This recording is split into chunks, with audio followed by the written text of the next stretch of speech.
buenas tardes. Bienvenidos a una nueva edición de su programa Societatis del Seminario de Sociología General y Jurídica de la Facultad de Derecho de la Universidad Nacional Autónoma de México.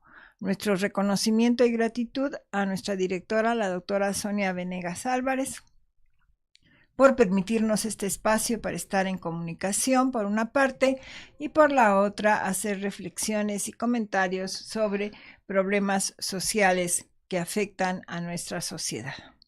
El día de hoy nos acompaña y le agradecemos mucho a mi querido maestro Andrés Rivero Lira por haber aceptado estar el día de hoy con nosotros.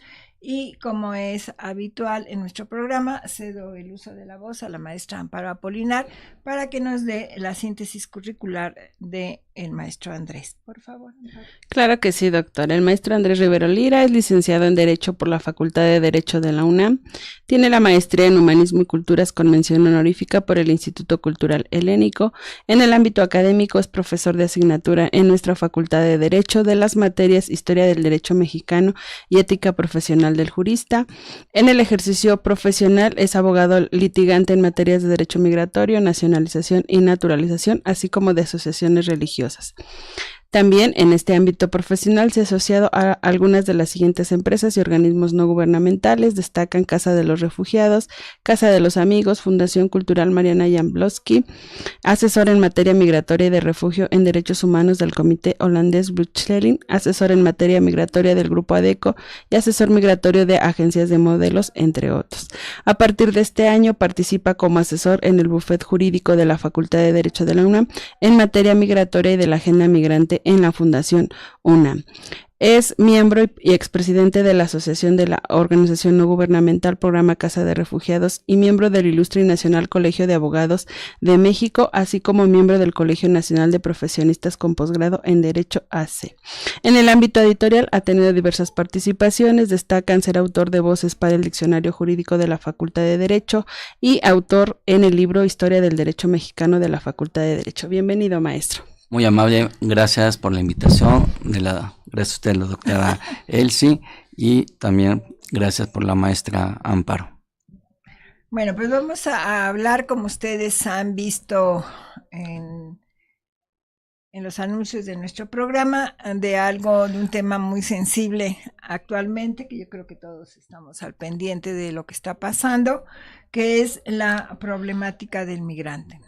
Creo que desde siempre en nuestro país las personas por diversas razones tienen que salir, quizás en términos generales porque no tienen las posibilidades de desarrollo económico o personal y a veces educativo, salen del país y claro, creo que todos tendríamos en mente a Estados Unidos, que es por la frontera tan grande que tenemos y el fácil acceso, aunque sin embargo yo creo que hoy en día ya las movilidades se dan en extremo, ¿no? Y hablo, por ejemplo, en Europa, como tú bien sabes también, Andrés, pues están yendo de Sudamérica, ¿no? Argentinos, peruanos, uruguayos, que dice uno... esas distancias y esos costos, ¿no? Porque en el caso de la frontera de México con Estados Unidos, pues lo voy a decir muy simple, pero casi caminando, ¿no? Puedes llegar y uno sí se queda sorprendido, por no hablar de las pateras para el caso de Europa, ¿no? Que es un problema muy serio que tienen. Pero vamos a concentrarnos en esto que nos comentaba la maestra Amparo, en donde estás participando, a través de tus responsabilidades en la Facultad de Derecho, en lo que se llamó la agenda migrante. Entonces, si nos comentas en qué consiste, cuál es la finalidad, quiénes están integrando esta agenda migrante, por favor, Andrés. Bueno, buenas tardes ante todo. La agenda migrante es un proyecto que se hizo por parte de la Fundación UNAM, junto con la Secretaría de Relaciones Exteriores, para brindar el apoyo a los mexicanos en Estados Unidos, principalmente por el problema o el temor de las deportaciones que se están realizando por parte del gobierno de los Estados Unidos, pero también se vio una gran cantidad de gente que vino de las caravanas, de los 2-3 caravanas que han llegado a la Ciudad de México, busca irse a Estados Unidos, pero a no lograrlo se empezaron a quedar aquí en la Ciudad de México, y el caso que yo concretamente conozco, y se empezaron a hacer campamentos de migrantes, sobre todo en la Merced. Hay un padre que estaba prestado a la parroquia y hubo una gran cantidad de personas, inclusive viniendo familias enteras, sobre todo los venezolanos y los colombianas, gente muy joven, muchachas de 18 o 20 años ya con 2, 3 hijos. Desgraciadamente todos ellos han llegado en forma irregular, o sea, llegan sin ningún visado, sin un sello en su pasaporte, y el problema es que no se puede regularizar, o sea, es uno de los fuertes problemas. Cuando Estados Unidos cerró las entrevistas, muchos vinieron para la Ciudad de México. ¿Quién está integrando esta agenda migrante? Principalmente está la Fundación UNAM, el Colegio de Ciencias Sociales, la Facultad de Ciencias Sociales, que inclusive lleva un gran avance prácticamente. También los que hay que reconocer un gran labor que hace Trabajo Social. Trabajo Social ya lleva muchos años trabajando con nuestros inmigrantes, han tenido un gran avance, inclusive iban más continuo Trabajo Social. También ha participado en odontología, en algunas campañas que han ido a dar asistencia médica, dentista a los inmigrantes, y FES Aragón tiene también un fuerte programa junto con la Facultad de Derecho. La Facultad de Derecho participa prácticamente con el bufete jurídico, que es la que estamos dando asesoría. Se sigue dando asesoría en todas las materias, pero la preocupación de la Facultad de Derecho, de la doctora Sonia Venegas, es que se le brinde también el apoyo a los grupos vulnerables, principalmente migrantes, tanto mexicanos como extranjeros. Es uno de los objetivos que tenemos la agenda migrante. En este sentido, maestro, y conforme nos dijo que lo que pretende es darse justamente esta atención integral desde diversos ámbitos, por supuesto en el que nos ocupa sería el jurídico, ¿qué materias o qué asuntos desde su experiencia trabajando en este proyecto han sido más, diríamos, relevantes, más de más demanda? Principalmente la mayoría de los inmigrantes que están en México lo que quieren es regular su situación migratoria. El otro factor que quieren es todo el factor de la cuestión familiar. ¿Cómo puedo, si nace mi hijo en México, cómo lo puedo registrar en el registro civil, sacarle un acta? También la situación prácticamente de que si se puede naturalizar o no se puede naturalizar. Y hay un grupo de migrantes que también han reclamado violencia. O sea, hay mucha violencia, sobre todo violencia de género, si hay personas vulnerables, también son perjudicados, y muchos de los que nos han llegado aquí al bufete jurídico es sobre todo eso. O sea, pues vine a México, pero no puedo regularizar, pero ya tengo una violencia de género, o no me permiten rentar, no me permiten acudir a mis hijos a la escuela, o si te permiten, no te doy el certificado porque no tienes CURP. Ya no tener CURP, no te puedo dar documentos migratorios. Y es lo que más problemática tenemos con los emigrantes en México. La gente que está en Estados Unidos o han venido mexicanos acá, su fuerte problema es ¿qué hago con mis propiedades en Estados Unidos? ¿Cómo voy a recuperar mi dinero que tengo en Estados Unidos? ¿Qué voy a hacer si mis hijos se quedan en Estados Unidos y yo vengo acá? ¿Lo puedo registrar? ¿Puedo solicitar un acta? Es la problemática que hemos visto principalmente. Y otro, ¿cómo consigo un trabajo? O sea, ya llevo mucho tiempo que quisiera trabajar. No puedes trabajar si no hay documento. O los contratan irregularmente, trabajando a destajo. Nosotros lo que sí vimos en el campamento de ahí de la Merced, que hay ya delincuencia organizada, que organizan a estas personas. A muchos de ellos les extorsionan por trabajar y le dan un porcentaje, y a otras pues no les permiten, que es la problemática que hemos visto en el bufete prácticamente. Como bien lo dijo, es asesoría, ¿no? Te voy a orientar, pero en este caso si quisiesen representación, a lo mejor que tuviesen que hacer algún procedimiento específico, ¿también se brinda o...? No, desgraciadamente aquí el bufete jurídico no tenemos esa capacidad de poder llevar los asuntos. Lo que hacemos principalmente es la asesoría y en otro caso se le canalizan ya sea a ONGs o organismos de gobierno, por ejemplo la Defensoría, que pueden ir a acudir ahí para que les hagan un juicio de amparo, o se le manda directamente al Instituto Nacional de Migración si ellos tienen alguna campaña, o también si hay violación de derechos humanos a la Comisión de Derechos Humanos. Aquí solamente se le da la asesoría y en algunos casos se les brinda a veces el apoyo de llenar la solicitud de trámite, verificar la documentación, y canalizarlo principalmente ante las autoridades o algunas ONGs que nos han apoyado para acudir con ellos. Al final es valga la redundancia, es un problema muy serio, ¿no? Es decir, queda claro por los países que has mencionado, por las razones por las cuales las personas están tratando de salir y de tener mejores condiciones.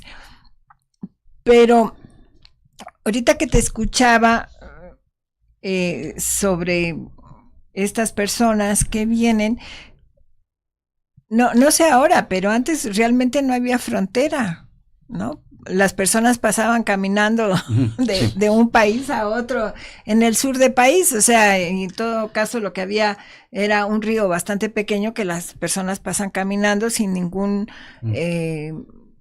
control, diríamos. O sea, realmente siento que no hay aduana, o sea, está ahí difuminado. ¿No sería esto conveniente, ¿no?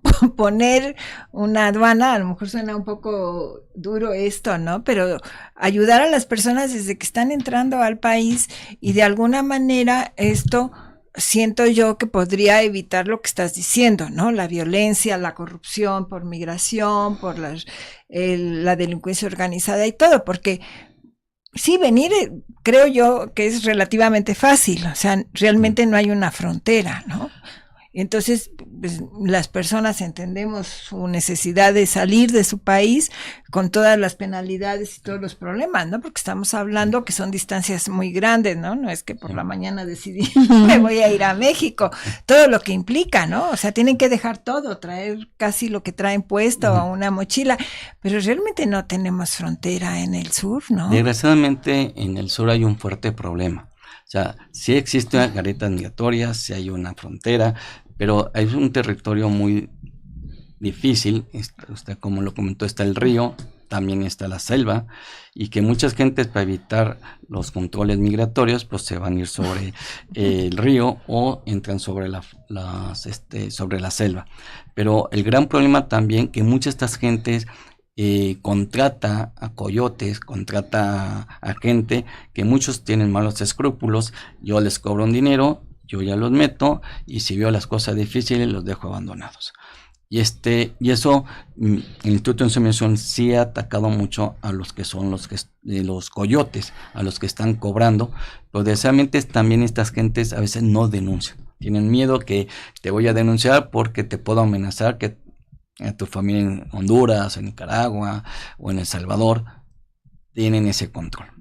Entonces sí es una frontera demasiado difícil la del sur de México, y también por parte de Guatemala también ha puesto controles Guatemala, pero es insuficiente con la cantidad de gente que está llegando. Hay nacionalidades que son más agresivos, por ejemplo, los haitianos a mí me ha tocado que son gente agresiva, cuando ya no están desesperados son muy agresivos.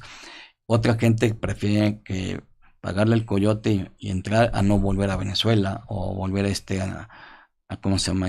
A Colombia. Pero hay cosas muy curiosas. Dentro de este campamento hemos visto gente que llega desde Chile y va subiendo todo Sudamérica. Pasan Panamá, que es una zona también muy peligrosa, una zona en Panamá es peligrosísima.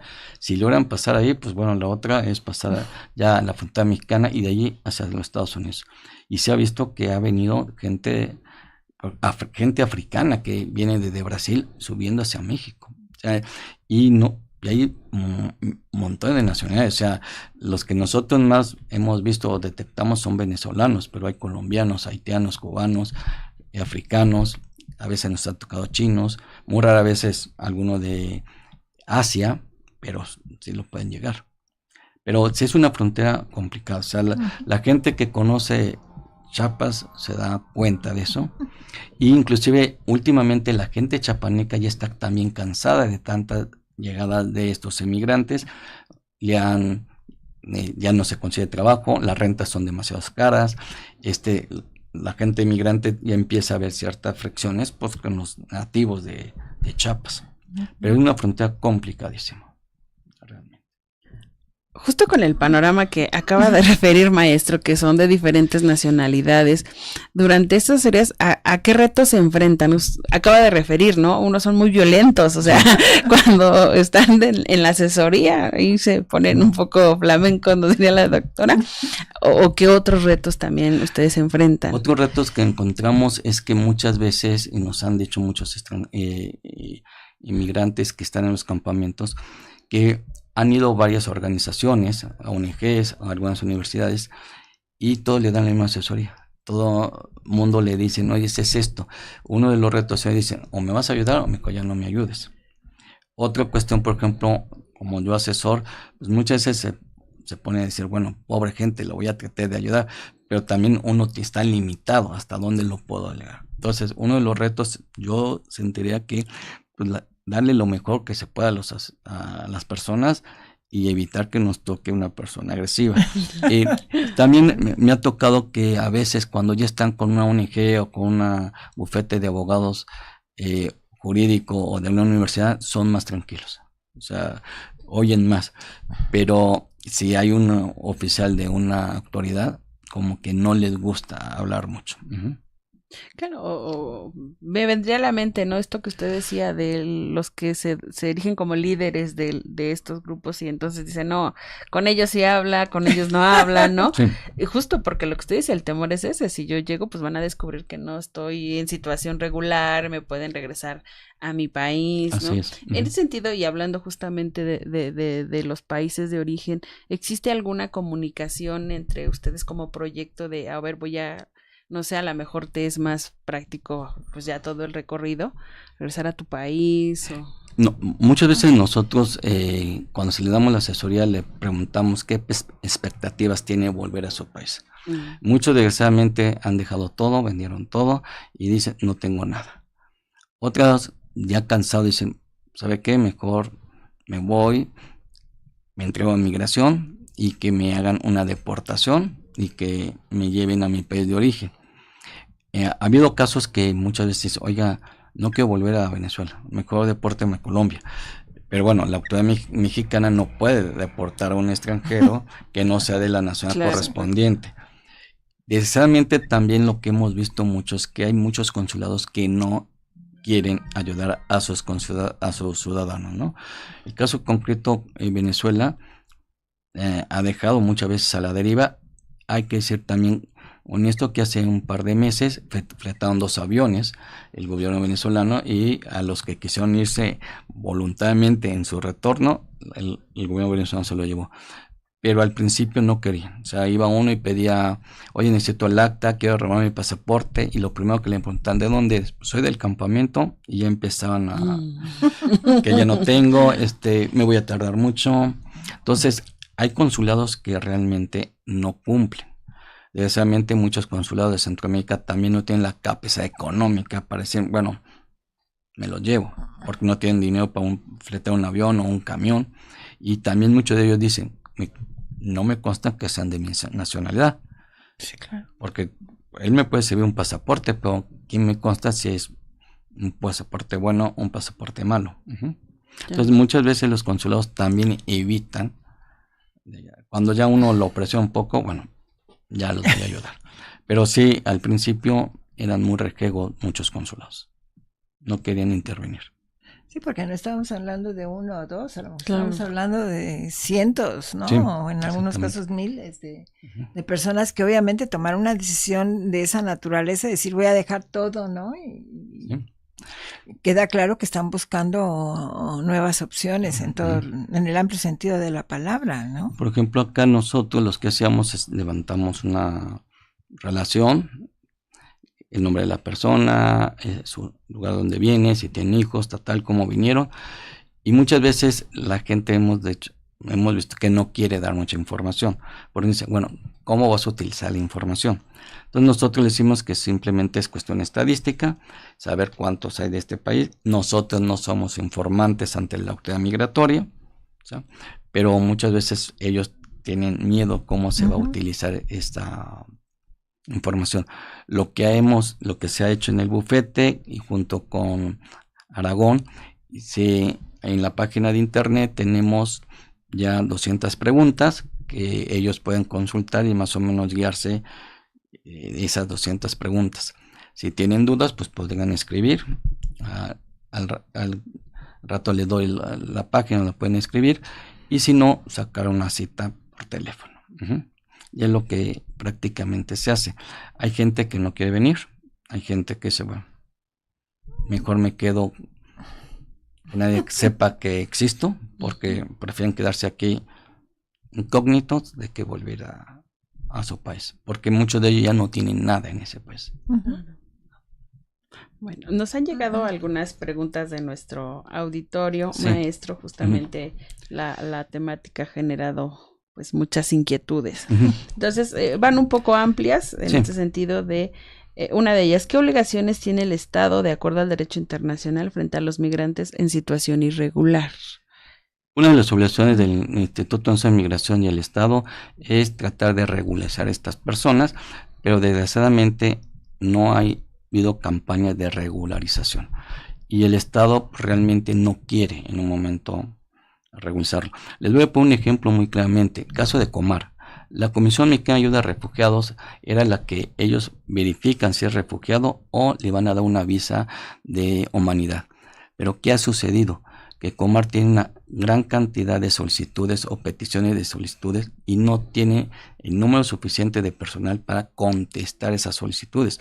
Ahorita hay casos de que hay gente que lleva un año, año y medio y la Comisión Mexicana de Ayuda a Refugiados no les puede contestar. No es porque no quieran, es que no tienen la capacidad de asesores y de personas que puedan contestar esa cantidad de volumen que ha llegado a Comar. Entonces, yo tengo una responsabilidad en derecho internacional, sí, porque hay un acuerdo, México respecto a los derechos humanos, pero precisamente no hay una capacidad de hacer una regularización, porque si fuera así, pues colapsaría prácticamente migración. Si migración ya ahorita está difícil haciendo algunos trámites, ahora anéxenle todo esto, pues, es están imposible. Sobrepasados, ¿no? O sea, no tienen la capacidad. En tu experiencia, mi querido Andrés, estos trámites migratorios, quizás no referidos tanto a los migrantes, sino en general, ¿se ha avanzado o estamos retrocediendo ante la avalancha de migrantes? En tu experiencia, ¿cómo lo ves? Yo lo que he visto que el Instituto de Migración ha cambiado algunos procedimientos. Por ejemplo, antes uno se formaba y como iba entrando iba a tener la solicitud. Han tratado de modernizarlo, por ejemplo, citas, precisamente se saturan tan rápido. Yo abro ahorita y en la media hora ya colapsó el sistema de citas. También lo que han hecho es hacer procedimientos, por ejemplo, registrar la empresa en migración para que sea un poco más ágil.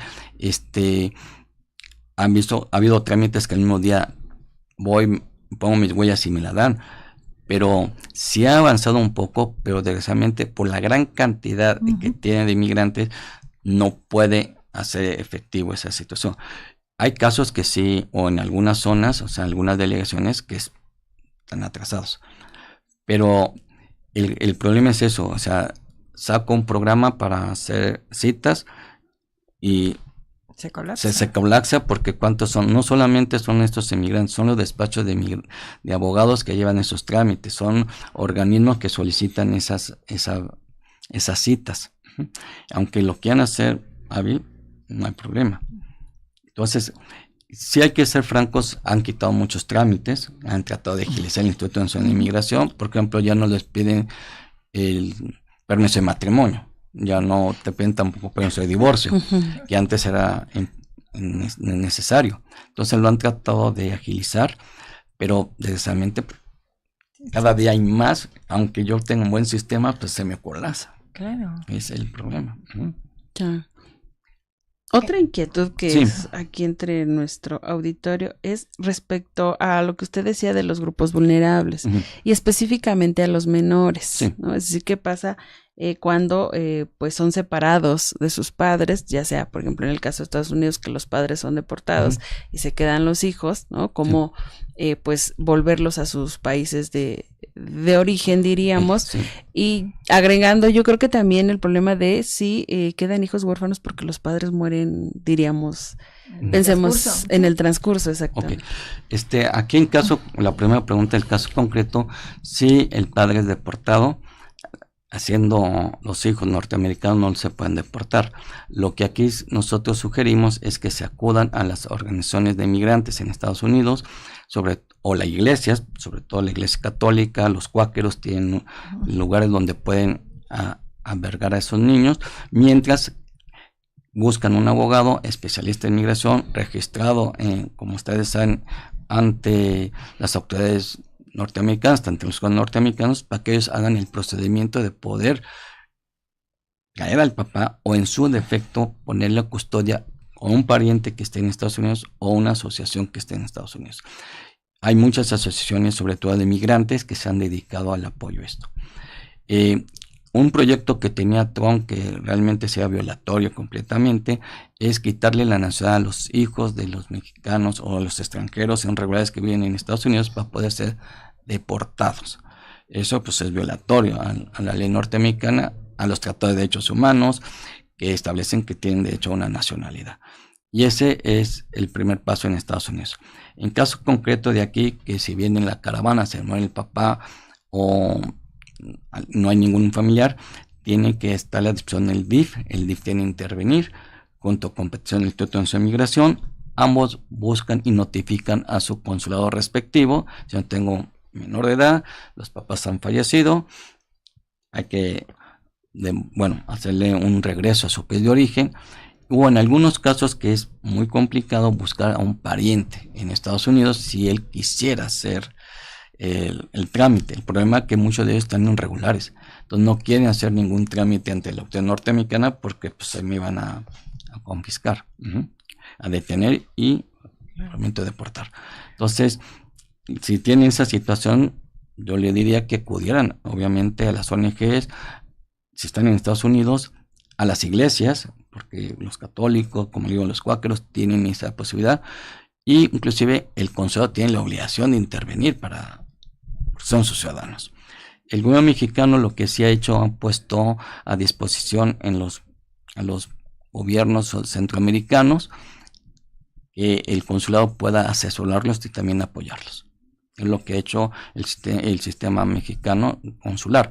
Hay que recordar que México es la red más grande de consulados en Estados Unidos. Simplemente si van a California pueden encontrar en una ciudad grande un consulado mexicano. Y ellos están apoyando a los países necesitados. Honduras, Salvador, Nicaragua, que lo están apoyando. Sí, y de alguna manera también las sedes de la universidad, ¿no? Así están colaborando en estos proyectos, lo cual es importante en las sedes que tiene la universidad allá, ¿no? Sobre todo donde sí está apoyando mucho es en Tijuana. En Tijuana se ha visto que ha llegado muchos mexicanos o deportados. La sede en Tijuana están dando la asesoría y en unos casos sí ellos están interponiendo algunos recursos para apoyar a estas personas. Claro. Supondríamos también que en ese sentido, ¿no? Las personas migrantes que obtuvieron ya ahí la residencia, cuyos hijos estudiaron y ya, pues también crean estas redes de apoyo y asesoría, ¿no? Así es. Sí, si por ejemplo un mexicano o un centroamericano está legal en Estados Unidos, tiene su green card, pues bueno, no tiene ningún problema. Pero el problema es que las autoridades migratorias en Estados Unidos muchas veces no lo reconocen, ven que es latino, vámonos para afuera. Tenemos el caso del muchacho que lo mandan a El Salvador cuando el señor tenía hijo, familia y era residente en Estados Unidos. Las ONGs y los grupos en Estados Unidos presionaron tanto el gobierno norteamericano y el gobierno salvadoreño que lo pudieron devolver. Si es ese caso, pues hay que presionar a través de las ONGs y organismos de migrantes en Estados Unidos. Y aquí en México, pues bueno, Comisión de Derechos Humanos, las ONGs, presentar también ante migración, presionar a migración para que ellos pudieran hacer, ayudarlos, porque es la única manera. Claro, y esto también creo que cuando pensamos en migrantes, pensamos en adultos, Sí. ¿verdad? Y realmente, pues un porcentaje importante es de los que se llaman los menores no acompañados, ¿no? Y sí. que siento es como la nada jurídica, ¿no? Es decir, se está convirtiendo en un problema muy serio en Europa, por ejemplo, Sí. ¿no? De que vienen los cayucos, mueren los padres, y ahorita precisamente en España hay una gran discusión en relación a esto, si los mandan a las comunidades o no. Entonces, yo en ese sentido, pues me preocuparía, ¿no? ¿Qué va a pasar con esos niños que están pasando estas condiciones terribles, ¿no? Y que obviamente sin ningún apoyo, ¿no? Yo también me pregunto, ¿cuál será la desesperación de estos padres que mandan a los hijos, ¿no? Con la expectativa de que tengan una vida mejor o mejor oportunidad, porque hemos visto casos de niños de 4 o 5 años que bueno, a mí me impacta mucho, ¿no? Es decir, ¿cuál será la desesperación de unos padres o de una madre o de un padre para decir, bueno, pues aquí con un coyote, ¿no? Con tal de darles expectativas de vida, ¿no? Y muchas veces cuando los mandan así es con una persona de su confianza que viene en la caravana, puede ser un tío, puede ser un pariente, pues que lo pasa por la caravana, pero desgraciadamente cuando la autoridad los detiene a estas personas, no encuentran el vínculo o es un vínculo muy largo, entonces ellos tendrían que notificar, forzosamente tienen que notificar al Instituto de Migración, obviamente al DIF o algunas ONGs que se van a hacer la labor. Muchas de estas gentes buscan que su hijo tenga un futuro mejor, en Estados Unidos o en Canadá, en caso como usted comentaba en Europa, principalmente hemos visto la llegada de tanto gente a las Islas Canarias y de ahí a España, bueno, al continente, porque las Islas Canarias es España, ¿sí? Pero también se han visto que ellos llegan, muchas veces sí son con mafia, otras veces sí es por necesidad, o inclusive hemos visto que se muere el papá y la mamá en el cayuco, y es un niño muy pequeño, entonces la autoridad no puede reportar a ese niño, entonces lo tiene que ellos poner en un servicio, ya sea de adopción o de protección del menor en España hasta que alguien lo quiera adoptar o que cumpla la mayoría de edad, prácticamente. Aquí lo hemos tenido, en México también han llegado menores no acompañados, pero ahí sí hay que reconocerlo, migración del DIF se actúan bien, inclusive también hay albergues religiosas que son los que los mantienen hasta buscar a alguien que se haga cargo. ¿Los dan en adopción? ¿Pueden darlos en adopción? No, porque necesitarían el consentimiento de los padres. En caso de que no tuvieran, sean huérfanos, pues bueno, ahí sí ya el DIF ya tendría que poner el mecanismo, mantenerlo y que sea alguna persona que quiera adoptarlos. Pero pues sí es muy complicado adoptarlo, porque pues tienen que comprobar que realmente no tengan un pariente en el país de origen, o un abuelo, un tío, un pariente que quiera hacerse cargo. No es que se dice rápido, pero comprobar, por ejemplo, que ahí en la selva, ¿no? No en sentido despectivo, o sea, con eso me quiero decir, por ejemplo, no una gran ciudad, sino una aldea, una pequeña comunidad, un pueblo, pues es muy difícil, ¿no? Localizar a una persona, ¿no? Porque pensemos, si son niños de 4 o 5 años, pues a lo mejor ni siquiera recuerdan, ni saben, ni nada, porque si yo hablo con un niño de 10 años, a lo mejor sí recuerda, ¿no? Pues mi tío vivía en tal lado, o tengo unos parientes por ahí, pero un menor de esa edad que no se acuerda lo que hizo el día anterior. Y también lo que puede suceder, y es el caso, que no registran a los niños. Eso. Claro. O sea, se vive en un pueblo muy alejado, una comunidad muy lejana, no llego al registro civil, no lo registro, entonces yo mando al niño, y después el niño, ¿cómo sabemos si es realmente el papá es de él o es del tío o es la persona? El vínculo prácticamente es con la acta, y desgraciadamente muchos no pueden traer. Lo que hemos también checado mucho en las caravanas, que no traen, nada más traen el pasaporte y no traen actas. Entonces, para comprobar que sí es tu hijo, pues necesito el acta. Entonces, ahí es el problema. Entonces, voy a mi consulado y si no estoy registrado, a ver, yo también tengo que checar que es tu hijo. Entonces, ¿cómo lo checo? Pues notificar a mi país de origen. Y si no lo tienen registrado, es la problemática que se tiene. México hace muchos años resolvió cuando hubo el campamento de refugiados. Ustedes se acuerdan de los guatemaltecos en Chiapas, los años finales de los 80, principios de los 90. México sí hizo una campaña que junto con la Cruz Roja y algunos organismos internacionales que levantaron en los campamentos de guatemaltecos a todos los niños que nacían aquí en México, les daban su acta. Ellos ya no, nada más verificaban que el papá y se le dieron. Y gracias a eso pudieron regular su situación. Muchos se quedaron como mexicanos, otros volvieron a Guatemala, pero gracias a eso quitaron mucho de este tipo de problemática. Actualmente el registro civil no lo hace, tampoco tiene la capacidad de hacerlo. Y también se ha dado cuenta de que si viene un niño así, yo no sé si puede ser secuestrado o que tenga una alerta Amber en su país o que le han dado dinero y pásamelo para acá, pero yo no quiero que se entere que sea mi hijo.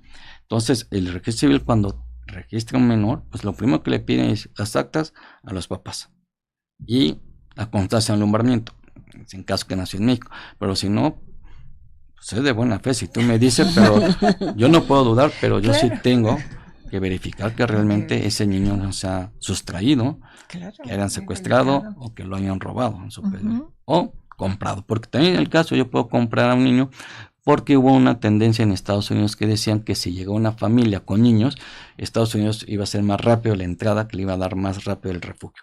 Pero los americanos se dieron cuenta que muchos de esos niños no eran los legítimos padres, que habían comprado, que los habían rentado para entrarlo. Entonces también por eso Estados Unidos se puso muy, muy duro, dice va para atrás las entrevistas hasta que me aclares. Porque pues yo de buena fe, pues es su hijo, pero de repente tengo una lenta Amber o un secuestro, entonces hay que hacer un trámite internacional, que es sustracción de menores, y es un mega tema de andar, irse acá, comprobarse, es muy complicado. Pues yo no sabía eso de que había que hubo esa posibilidad de llegar con niños, o sea, se queda uno, ¿no? Toda la problemática, porque realmente, aunque está en primera página, diríamos ahorita, lo de los migrantes y toda la problemática en relación a la migración, pues tiene sus particularidades y tiene, pues sobre todo, mucha trascendencia en la vida de las personas, ¿no? Por la razón que sea. Pues mi querido Andrés, pues tenemos ahí muchas preguntas, a nosotras mismas nos has ilustrado y tenemos muchas preguntas, pero aunque parezca repetitivo, pues aquí el tiempo, si no, mi querido caballero nos corta y nos deja sin sonido. Entonces, rápidamente, porque tenemos unos cuantos minutos, si das la información que nos habías dicho, el teléfono y algún otro dato que nos ibas a hacer favor de dar. El teléfono que del bufete jurídico que de la Facultad de Derecho es 55 56 22 19 18. Y la página es asesoriamigrantes@derecho.unam.mx. Ahí pueden ustedes, todas las preguntas que quieran mandar, se le contesta. O sea, mandan el correo, nosotros le contestamos el correo. Y también ahí mismo pueden ver en la página de la Fundación UNAM que ya existe preguntas y respuestas. Son 200 preguntas que hemos formulado junto con Aragón, que ellos también nos han apoyado muchísimo en eso. Inclusive Aragón también existe en la página de la Fundación videos cortos de 5 minutos o de menos explicando algunas situaciones. Muy bien, pues es una información valiosa que seguramente llegará en la difusión de nuestros alumnos y de nosotros mismos a personas que les sea muy útil. Mientras tanto, mi querido Andrés, pues muchas gracias por estar con nosotros, por darnos una visión real y visible de lo que está pasando con las migrantes. Nosotros queremos agradecer a Eduardo y a Rafael que hacen posible que ustedes nos vean y que estemos en contacto, y a la maestra Amparo, a Paulina del seminario. Todos ellos en conjunto pues tratamos de estar en comunicación con ustedes, darles esta perspectiva de los problemas y los fenómenos sociales que se dan en nuestra sociedad. Los esperamos la próxima semana, en martes, en una nueva edición de Societatis. Hasta entonces, bonita semana. Gracias.